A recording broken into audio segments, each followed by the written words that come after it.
اگر کوئی جلسے پر بلائے اور دور سے بلائے اور بلا کر بیان کا وقت نہ دے، کبھی رنجیدہ نہ ہوں، کبھی دل چھوٹا نہ کرے. مجھے اتنی دور سے بلایا اور بیان کرنے کا موقع نہیں دیا.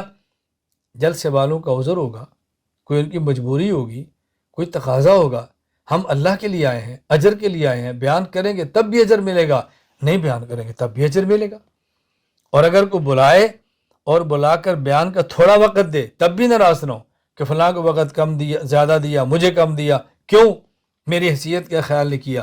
جتنا وقت دیا ہے اس کی قدر کریں، اس کا خیال فرمائیں. آپ یقین فرمائیں، میں اپنی آپ بیتی عرض کرتا ہوں. مجھے ایک مرتبہ کانفرنس کے لیے بلایا گیا اور چونکہ سفر بہت لمبا تھا، یعنی میرا وہ سفر جہاں تک مجھے یاد پڑتا ہے وہ 10 سے 12 گھنٹے کا کوچ کا سفر ہوگا اور رات کا سفر. میری آنکھوں میں تکلیف تھی. مجھے یعنی میں خیبر پختونخوا کے سفر پر تھا اور ڈی خان پہنچا. میرا 2 دن کا بھی دورہ باقی تھا. ایمرجنسی آگے سندھ میں ایک بڑی کانفرنس تھی، تو انہوں نے کہا مولانا ہماری خواہش ہے کہ آپ جیسے بھی ہے آپ اس میں ہیں. تو میں نے اپنی گاڑی چھوڑی، اپنا گارڈ چھوڑا، وہاں کے میں ایک لڑکے کو ساتھ لیا اور لمبا سفر کوچ پہ کیا جبکہ میری آنکھوں میں تکلیف تھی. وہاں میں رات 2 بجے پہنچا. پھر مجھے گھر لے کر گئے، سلایا اور دوسری صبح 3 بجے اسٹیج پر لائے. 2 گھنٹے بٹھا کر کہا کہ ہمارے کچھ سیکورٹی ایشوز آ رہے ہیں اور ہم جلسہ لمبا نہیں کر سکتے تو آپ کا بیان نہیں ہوگا. میں نے کہا کوئی بات نہیں. میں نے آج تک محسوس نہیں کیا، کبھی ناراضگی کا اظہار بھی نہیں کیا. کیوں؟ میں اجر کے لیے گیا تھا. بیان کرتا تب بھی اجر تھا، بیان نہیں کیا تب بھی اجر ہے. اس میں حرج کی کیا بات ہے؟ میزبان کی مشکلات کو سمجھنا چاہیے. اسی طرح اگر کوئی میزبان بلائے تو آپ دیکھیں کس عنوان پہ بیان چاہتا ہے. ان سے پوچھ لیں. میں کہیں جاتا ہوں میں پوچھتا ہوں میرے بیان کا عنوان کیا ہوگا، میرا بیان کتنے وقت کا ہوگا، دورانیہ، اور یہ بتائیں میرا بیان شروع کب ہوگا. میزبان کے لیے کتنی آسانی ہوگی.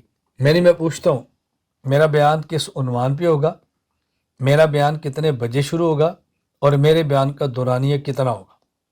یہ میں ان سے پوچھتا ہوں، وہ بتا دیتے ہیں.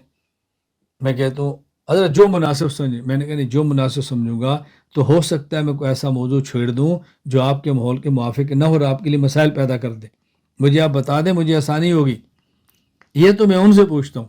باقی میں ایک بات ان کی پوچھے بغیر بتاتا ہوں کہ میں نے کھانا ہے یا نہیں کھانا. اگر کھانا ہے تو کیا کھانا ہے، نہیں کھانا تو میں کہتا ہوں میں نہیں کھاؤں گا. آپ محسوس نہ فرمائیں، میں نے کھانے کے وقت کی اور طے کیا ہوا ہے، جزاک اللہ. اور اگر وہ کہ نہیں آپ ضرور، تو پھر میں بتاتا ہوں بھی میرا پرہیز ہے یا مجھے تکلیف ہے یا میری مجبوری ہے، میں فلاں چیز کھاؤں گا، مجھے آپ بنا دیں. بس اس کا اہتمام کرتا ہوں. لیکن میرا بیان سننے والے یہ نتیجہ نہ نکالیں کہ آپ کسی کے یہاں جائیں، ان سے پوچھ لیں عنوان کیا ہوگا، دورانیہ کتنا ہوگا، کتنے بجے شروع ہوگا، وہ بتا دیں. اس کے بعد کہ جی میں نے کیا کھانا ہے، مجھے مٹن دیسی گھی میں کالی مرچوں میں بھنا ہوا چاہیے. کیوں؟ استاد جی نے فرمایا تھا جو کھانا ہو بتا دیا کرو. اور بھائی یہ دیکھو آپ کس کو کہہ رہے ہو، غریب آدمی کو.